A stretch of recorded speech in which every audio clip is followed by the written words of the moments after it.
Oh, and what they'll do before they go up is what's called a slate. These are all performed in front of a panel of like 3 to 5 judges, and they have to introduce themselves and say their troop number and what they're doing.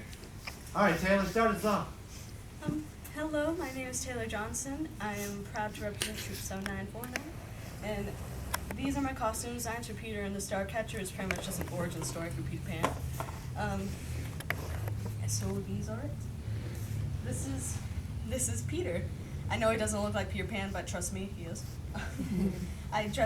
This is before his transformation, so I dressed him in plain drab clothes, just so whenever he makes his transformation in Peter Pan, it's even more glorious and magnificent.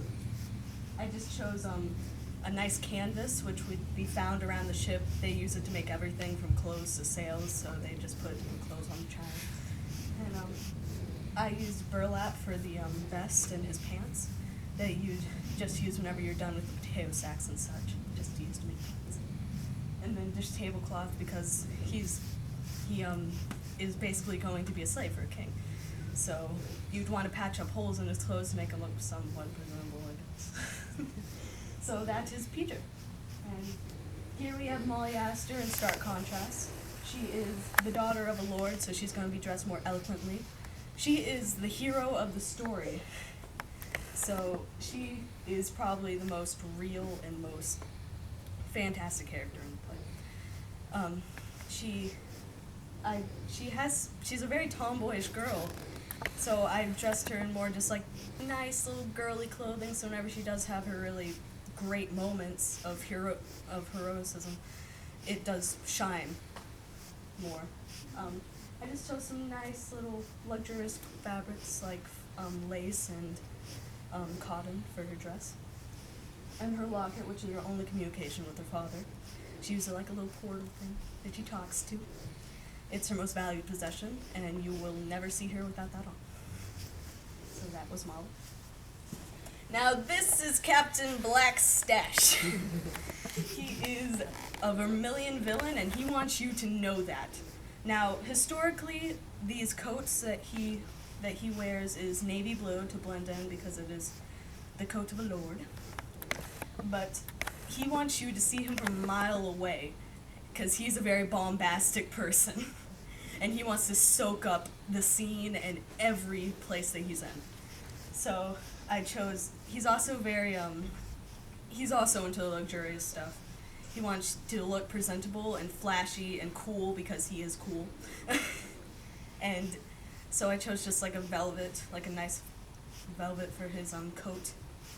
And here's just a nice soft linen for his frail, his little napkin, and his shirt. And then his little tassels for his epaulette, his little shoulder pads. And that is his black stash. He applies it every morning with grease. Because that's his name, that's his baby, and it's fake. So that is Black Stash. This is Fighting Prawn, which is the chief of a native tribe of the island where the second act of the play takes place. He's the chief of a tribe called the Mollusks. Now before he became chief, he was a sous chef on a slave ship, and so whenever he did escape, the ship crashed into an island.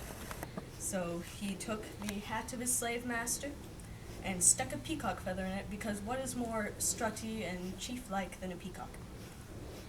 So, and his coat is one that he wore as his uniform as a sous chef. It's tattered because you can't really keep it well whenever you're fending for yourself.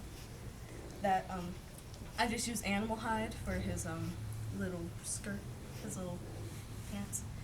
I'm pretty sure that he would never kill an animal. He probably either found it laying there, or he had someone else get it for him just to suck up. That's just who he is. So that is Fighting Prawn. Lastly, we have Teacher, who is, as I was saying, Molly is the hero of the story. She's also the only real woman to every other female character is a man in drag, as shown here.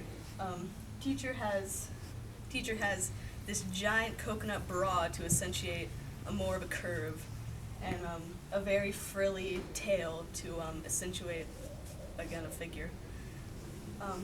So I just use very breathable and flexible fabrics for her tail, and so her tail can move with her arm as it's connected there. So that is Teacher, and that is Peter and Starcatcher.